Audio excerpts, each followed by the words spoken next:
a man saw a poster in a shop advertising a competition to design a new type of mousetrap.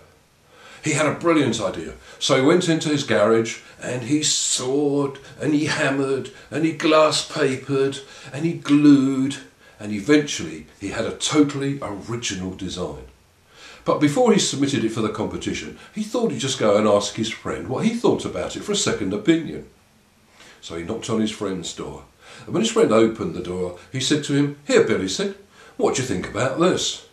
Well, he had a base, and he had a little ladder going up, and a platform at the top.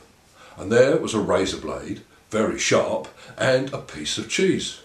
And his friend said, "Well, it looks great," he said, "but what is it?" "What is it?" he said. "It's obvious," he said, "it's a mousetrap." "A mousetrap," he said. "How does that work?" He said, "The mouse comes along, climbs up the ladder, goes to get the cheese, cuts his throat on the razor blade."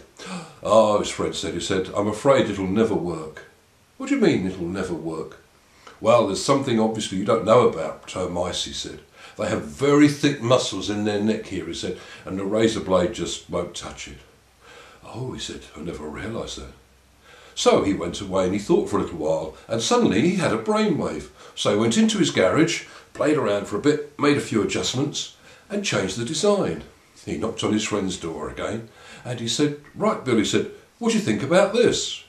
Well, he still had the base, and he still had the ladder going up, and he still had the platform, but he'd replaced the razor blade with a tiny saw blade, and he'd taken away the cheese altogether.